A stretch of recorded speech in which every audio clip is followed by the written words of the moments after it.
Good afternoon and welcome to the broadcast. My name is Jay Van Smith. I'm the executive producer of the IMI Right Now television show. IMI is a part of the Indiana, Michigan, Illinois Tri-State Corporate Industry Technology Alliance, USA Incorporated. We represent a new and advanced perspective serving youth, disabled, seniors, and veterans. IMI is advocacy. IMI is informative. IMI is news. IMI is cultural empowerment. IMI is jobs, and IMI is inspirational. We're your source for corporate industry and technology alliance. You may tune into us on Mondays at 6 p.m. from 6 to 7 on Charter Cable Channel 189, and Saturdays at 5 p.m. Charter Cable Channel 189. Again, we are delighted to have the distinguished Executive Director of the Youth Homes Incorporated, the parent company of the Youth Crisis Project, Mr. Geoff Bumberg. I'm sorry, Mr. Geoff Birnbaum. Birnbaum. Yeah. I apologize. That's okay, don't worry. Thank you. And again, if you just which we'll be receiving you in a moment.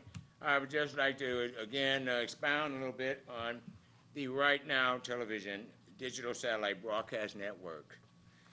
Here at Right Now TV, where our emphasis is on empowering youth, seniors, disabled, mental and physically challenged, those with special needs, veterans, all branches, and those in uniform.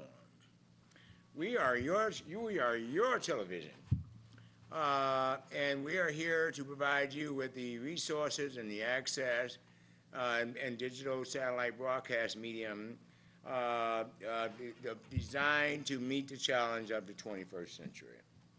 And at this moment, without any further delay, I would just like to add we are honored to have our distinguished co-host, Mrs. Francois White, who is the author of the Little Toolbox. The Little Toolbox by Francois White. It deals with anxiety, anger, depression, and guilt. Catch your teacher and shut it up. And she's won several awards in the International Book Awards finalist, the 2011 New York Book Festival honorable mention, and the 2013 Paris Book Festival honorable mention. So again, we are delighted and honored to have her as a member of the Right Now television team, who will be conducting the interview with our distinguished guest momentarily. And again, I'd just like to add, if you have a talent, if you have a skill, if you like to just come on the air and essentially toot your horn, feel free to be our guest at Right Now Television. From our perspective, the perspective from our lens at Right Now TV, an overview of Montana is artsy, stately, and majestic. We're a digital satellite broadcast network, a wholly owned nonprofit 501c3 subsidiary of IMI Tri-State Alliance. We're located at MCAT Studios, 500 North Higgins, in Missoula, Montana, on Channel 189 Charter Cable. Again, without any further delay, I'd like to bring our, well, first of all, I'd like to welcome Mr. Geoff Birnbaum to the show. Thanks. Nice to see you. Thank you, sir. Yeah. We're honored to have you here. Yeah. Give us tell us a little bit about the Youth Christ of the Youth Homes, Inc., sir. Sure. If you will. So we've been around since 1971. Started out by providing group care for teenagers, and have built an array of services since that time that ranges from adoptions to in-home services to try to keep families together. So we work with a lot of different kinds of services and a lot of different kinds of youth and a lot of different kinds of families on an average day, if there's an average day. We work with over 300 youth and their families. And we operate in western Montana. We have operations in Kalispell, Polson, Ronan, Missoula, Hamilton, and also Helena. So we've spread our wings a little bit, but we're still really committed to serving each kid one at a time. Marvelous, marvelous. Sir, if you will, tell me, when was the origin or conception of the Youth Homes, Inc.? Yeah, 1971. It was actually at the cusp of a movement to deinstitutionalize kids. You know, you've talked about a lot of populations, and you know, if you go back to that time in our culture, all of those people were in institutions set away from the community. And you know, we talk about the number of nonprofits. In terms of human services, those are all about bringing those folks home. And that was the Youth Homes in '71. That was Opportunity Resources in 1971 for the developmentally disabled, for mental health, for people with mental illness. So we're proud to be a part of that movement. And so what we try to do over those years, I'm a baseball guy, so I would argue that somebody invented the one-size-fits-all baseball hat. Yes. And I would argue no one looks good in those. And that there's a reason people buy fitted hats. And so I'm committed to families having a fitted hat, that they can find the service that fits their family, the youth that fits that youth, and provide those services. And we have, you know, today I'm literally an icon that just represents the work of the people who work for the youth homes, because they're there right now doing the work we're going to talk about. Well, Geoff, I want you to know you have my blessings, our wholehearted support. We applaud the efforts that you all are doing with our youth. Thank you. And I was honored to know that there is such an organization that's on the front line, advocating in defense of our troubled teens. It was a time in all of our lives, I imagine we went through that phase. Yeah. And they didn't turn their back on us, and I don't think we should turn our backs on our youth. No. And for those reasons, I think we applaud you for the commitment that you have to the service of our young people.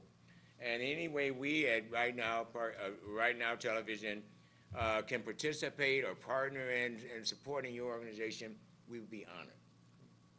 Are you all, by any chance, a public, a nonprofit? Yes, we are.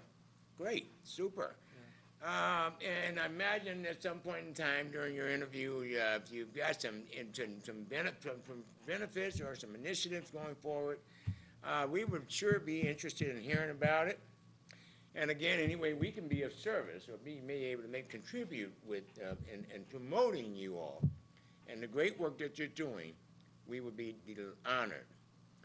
What is the address, sir, to the Youth Homes, Inc.? So the office itself is at 550 North California Street, right off Broadway. Post office box 7616, Missoula, 59807. Super. And do you accept volunteers? Yes. And contributions? Oh yeah. Okay, well, so how would we do that? How would a person apply to come in and roll up their sleeves, and what is the process there? Sure. To be a part of. The best thing is to call the Youth Homes at 406-721-2704. Marvelous, marvelous. And let's say for those who have a big heart, who would prefer to write up to support you financially, how would they go about doing that, sir? Well, there are two things, of course, if they want to talk about making a donation, because I think a lot of new donors like to invest in something, yes. not just send money to you, but want to do something we specifically do that they're interested in. We find yes. a lot of donors now that they want to give to part of what we do, and that's great. Yes. So they can call us at 721-2704, or if they just want to send a check, they can send to our post office box 7616 Missoula 59807. If they do that, they would write the check to Youth Homes Incorporated. Yes, Youth Homes Incorporated. Right. Give me that address, P.O. Box again, sir. 7616 Missoula 59807. Marvelous, marvelous. And at this moment, we're going to pause. Afterwards, we're going to bring forth our distinguished co-host, Mrs. Francois White, the author of The Little Toolbox, to expound a little bit on the Little Toolbox and to conduct the interview with the distinguished Executive Director, Geoff Birnbaum, of the Youth Homes Incorporated. Pardon me. Thank you. There we go. Hi.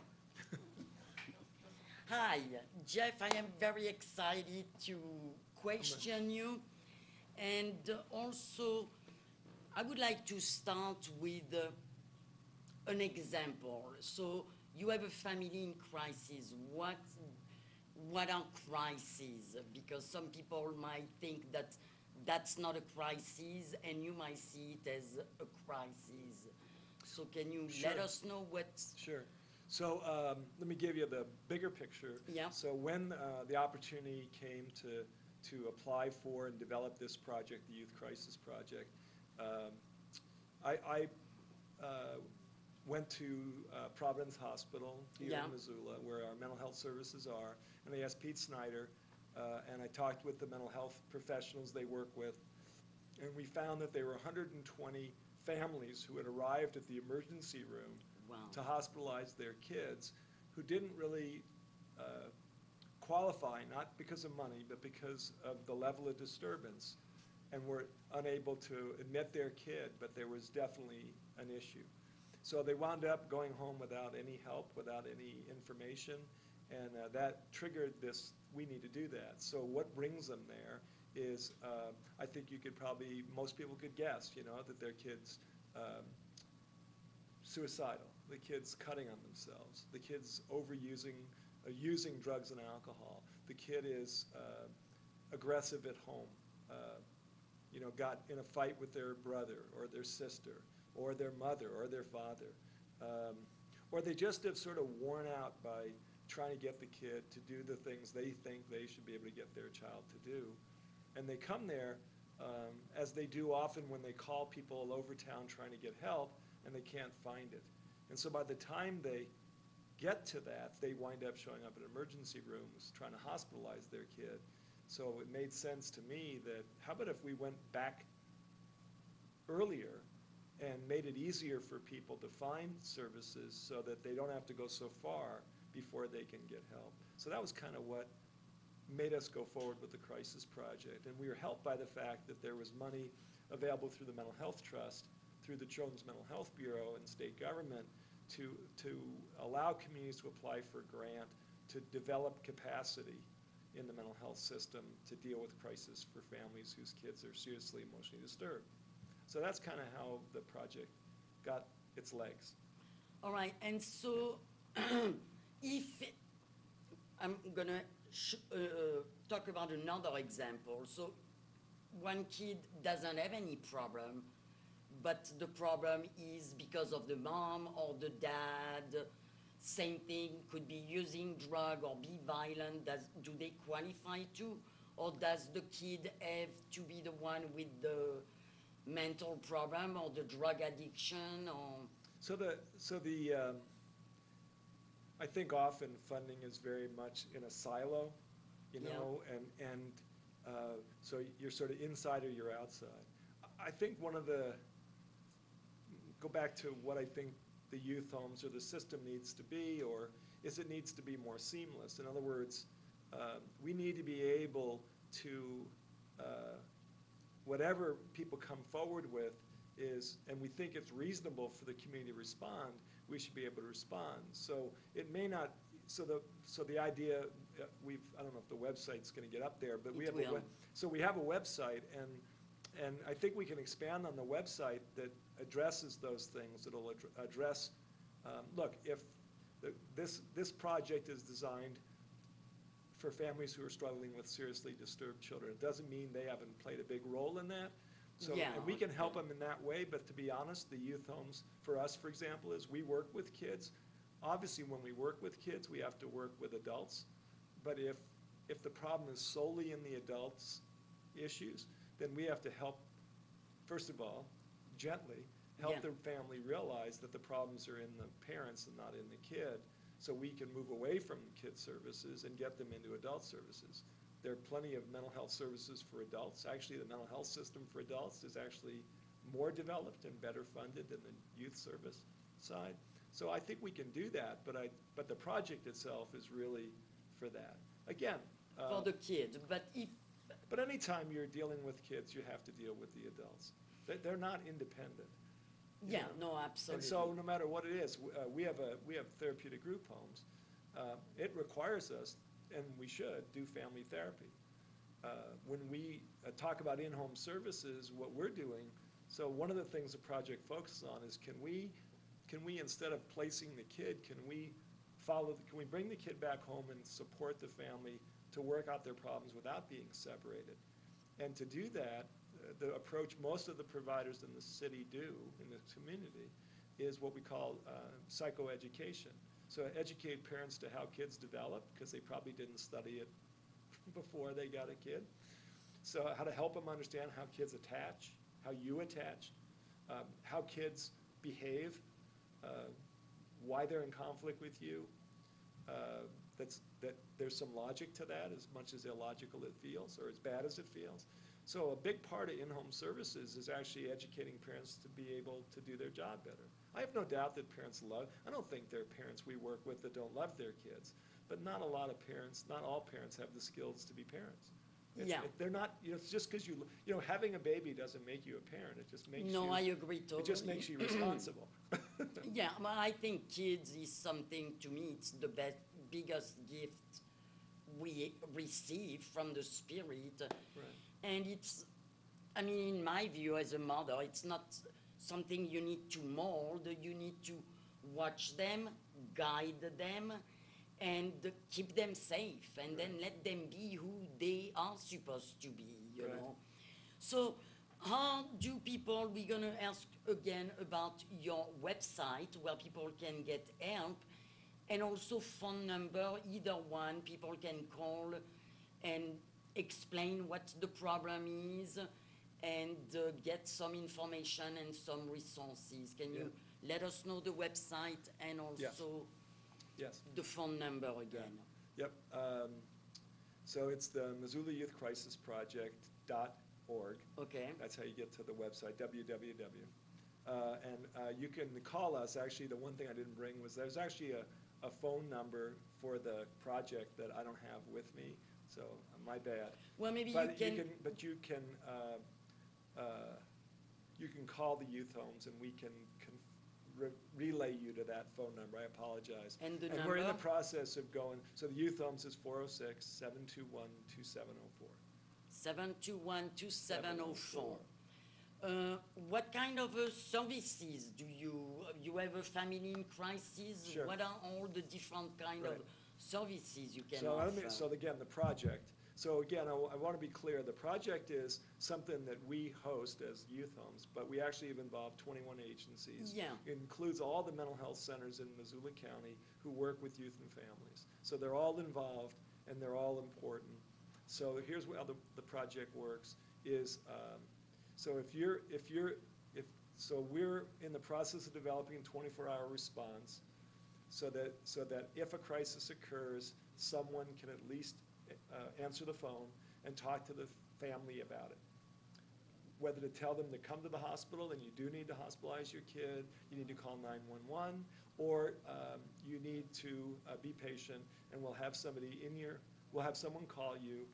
So right now, given the funding, we can guarantee a family that we'll be in their home if they welcome us within the first business day after the call. So if it's a weekday, tomorrow. If it's Friday night, unfortunately, it's Monday. Monday. Right. So that's the first thing. And what we send out there, we call it a crisis facilitator. So they're an independent contractor. They're not employed by any of the mental health centers. And they go in there, and just like the website, except now in person, they interview, talk with the family, talk with the kid, assess the situation, and make them aware of what the services are, including what the services that aren't available. So again, their job is to make the family available to all the services so that they have a voice and they have a choice. The emphasis is in-home services. We're not trying to build more beds at the youth homes. We're trying to keep families together. So the first thing we want to do is say, look, here are the in-home services. Well, first of all, here's counseling. Have you had counseling? And if they say, well, yeah, but it didn't work, well, tell me about that. So that's the first thing is counseling going to work? And hopefully our facilitators are very talented. They're master's level people. They're very qualified. They may help the family realize that sending your kid to therapy doesn't work, but family therapy might work. Then in-home services, where we go in and do what I was talking about earlier, that's the biggest emphasis. If the family is in crisis and just dissolving and living together just makes it worse for now, then they can get access through the project for short placement in a shelter where the kid can be safe, the family can start breathing, and we can start putting them back together again. And you can do that. And we can provide up to the limits of our budget. It's not a big grant, but it's 14 days, up to 14 days. But it's not automatically. It's just depending on how the person does. So there's 2 shelters in Missoula. I think most people know both of them. But so the youth homes operates one for teenagers called the Missoula Attention Home, and then Watson Children's Shelter. And so we can get access to those if their bed's available and allow a kid to spend a couple of days sort of reflecting on what do they want to do, and the family gets a chance to sort of focus on what they want to do. So those are the services that sort of introduce people into services. And again, our goal is to not have them get lost finding a service, but able to find it at the right time, so that maybe we can make a difference. And sometimes we're going to find that their kid does need treatment, does need a residential placement, but the project is really designed to divert kids from being out of their homes. Yeah. What range of age do you work with? I think I should know this. The average age of the kids have been 12. But you cover, But if they can somebody be is... as young as, they can easily be as young as 4 or 5 and as old as 17. And so is there a legal age when they turn 18? They can't... Right, if they're not, the only 18-year-olds that can be in the system are kids that are wards of the state and haven't graduated high school. So if you're working with child welfare, but of course they wouldn't necessarily need the crisis project because they have access, but they can work with and follow a kid till they're 18 or graduates high school, whichever comes later. Yeah. How many kids usually go through your system in a month? Through the crisis project? Yeah. So the crisis project is a small grant. So what we've tried to do is, what we're really doing is trying to work at developing how it actually will work. It's more developmental than it is a full-fledged system. So we've been sort of hesitant to make it too big because the money in the grant wouldn't pay for everything. So on an average month, we're working with maybe 8 kids and their families, eight families at the most. Okay, and you have 2 houses for crisis in Missoula. 2 for shelters. kids, 2 shelters. So a shelter, by definition, is short-term placement for kids in crisis. To keep The them other group, safe yeah, and- there are other residential homes in Missoula that we operate, that AWARE operates, another organization, but they're long-term, and they're mostly kids that, that's a long story, but anyway, so the only 2 emergency placements in a group home are those 2. And we'll have to figure it out, are there other things we can do? Can we do emergency foster care to help with kids that maybe it's more appropriate to be there than in a congregate care? But right now, we're just trying to figure it out. As we were talking before, in my career, I've seen a shift from how we see kids, and mental health it's been around for a long time. It actually, before 1988, 1990, there weren't a lot of mental health services for kids. And we tended to see kids as abused or bad or in trouble, and this has been a really slow evolving service system that's not really a system yet. And so I think But we're starting to recognize that Well, actually kids can also... Right. And you can see in the legislature where, they wanted to get They didn't want to fund institutions, they wanted to fund mental health services. As conservative as everybody said the legislature was going to be, the big bills that passed in human services were mental health bills, mostly adults, but this was part of it. This crisis project was funded this time by the legislature. What they intend is in 2 years, this will be rolled into Medicaid. Oh, so that would be, Right, so that all families would have access that are on Medicaid. And we're talking to insurance companies about the same thing as, insurance companies aren't stupid. They know what a hospital costs to put a kid. yes, And if we can demonstrate that we're gonna reduce the number of hospitalizations for Blue Cross Blue Shield, trust me, they'll do it. they'll be happy because Yeah, it's yeah. all about the money for them, Well, I think it's unfortunately, more to than a that. certain Well, level. I have to say that, everybody's talking about the community hospital sale, right? Well, Blue Cross Blue Shield converted to a for-profit, and they've taken all the money of the proceeds of that sale into a healthcare foundation in Montana, and they just put out a request for proposals to develop mental health services for people in Montana. Well, I'm so glad you're saying that. I'm really happy about Yeah. that. I just think I'm not one of those people. I think we gotta stop fighting and we gotta realize that everybody, whether I agree with everybody else, is they're not meaner than I am. They're just think differently than I do. And I really think, I think the legislature did a pretty good job of some people realizing that we need to put down the D and the R and do something.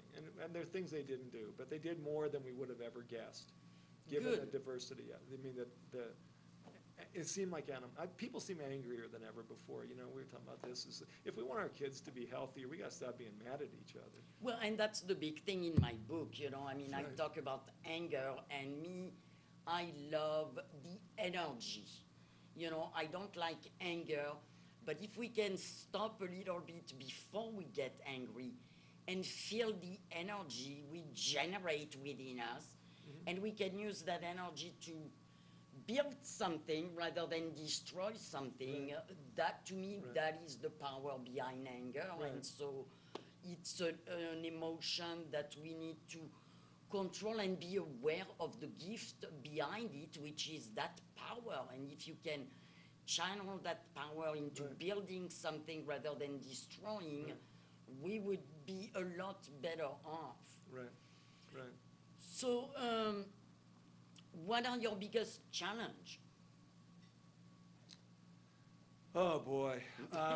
Well, I think for the project, I think it's just, I don't know about, the biggest challenge is to figure out, can you take a shelter and a hospital and put it side by side and not have the needs of a family and a child fall between them?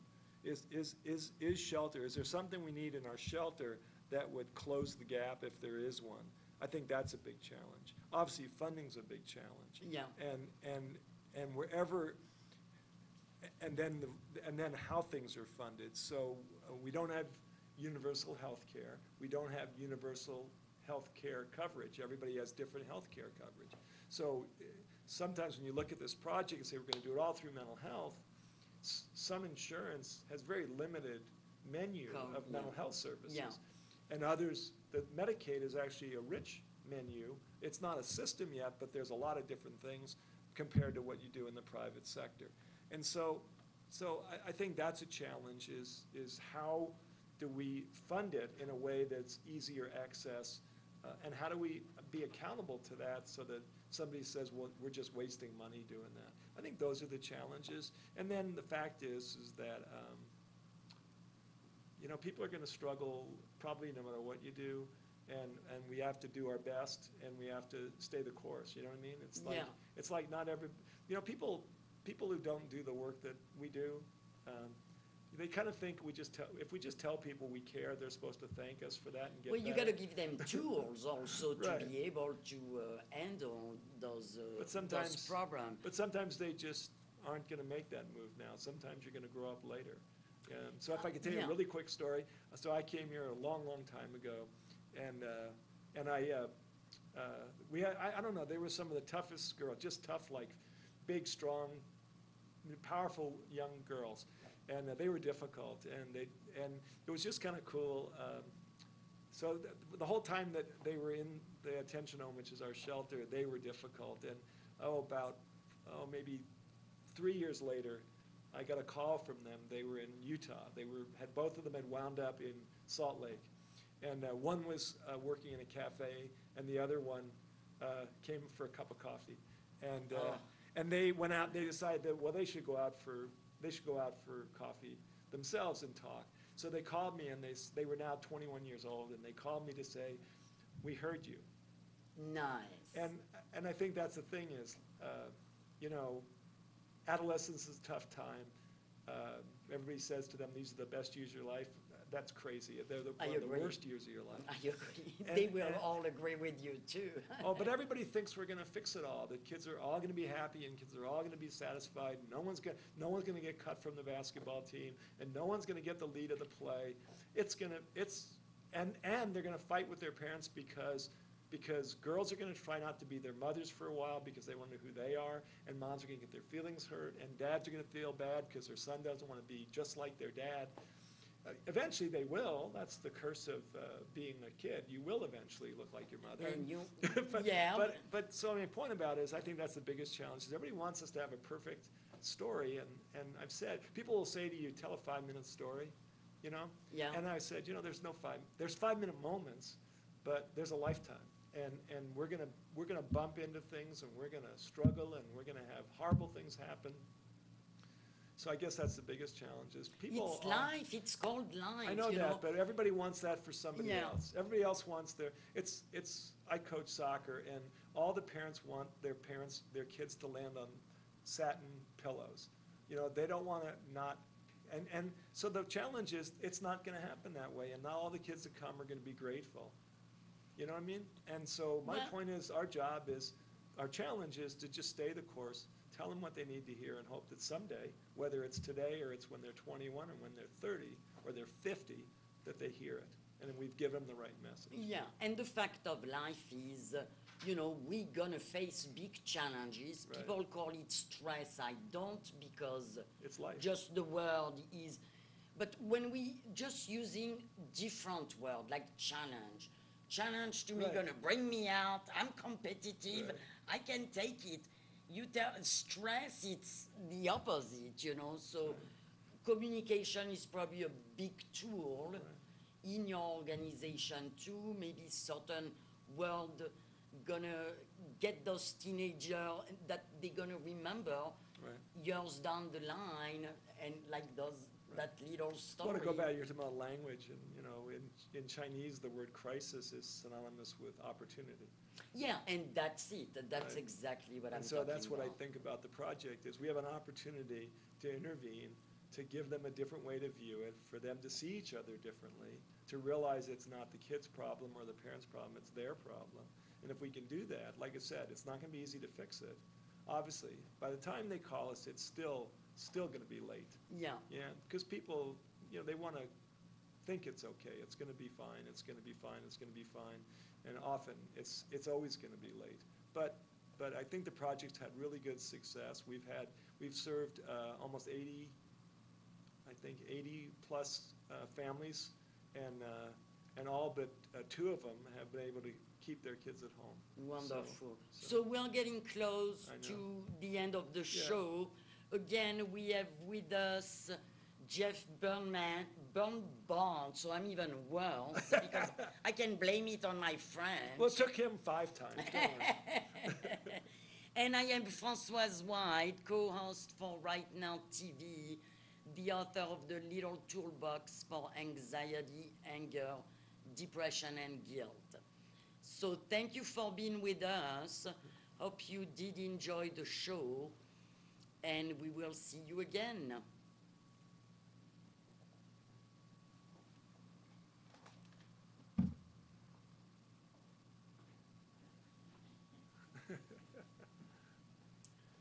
That was marvelous, marvelous.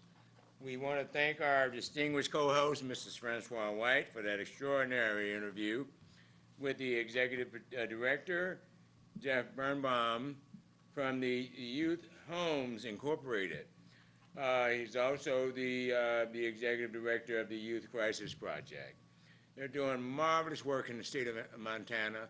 We applaud their efforts. They have our support. Any way we can be of service, sir, we'd be honored. anytime you want to get on to come back and if you have a public service announcement, something, or you got a new a fundraiser or a benefit that you'd like to announce, this is your show. We're here to work with you, to partner with you, and to support you. We again want to thank you for the great contributions you've been making in our community, throughout our nation, and for our youth. On behalf of our young people, do you have a final thought you might want to leave with our with our babies before we go off the air? I think I'm good, actually. That's as much as I probably have to say for now. But I'll be back. Amen. Well, yeah, that's what I'm talking about. He will be back. Geoff, again, we want to thank you for coming to the show. It's been a pleasure. And, yeah, we wish you the best. Here, if you will, give us the number, the address for those who may want to volunteer to support the Youth Homes Incorporated, and how they may be able to also support you financially. Sure. So the phone number is 406-721-2704, and the mailing address is Box 7616, Missoula, Montana, 59807. Give us that phone number again, please, sir. Phone number 406-721-2704. That was a test, wasn't it, to get it right again? Again, we're honored to have Geoff Birnbaum, the executive director of the Youth Homes, Inc., to appear as our guest on the Right Now television show. Thank you. Keep up the good work. Yeah, nice to see you. Thank you, sir.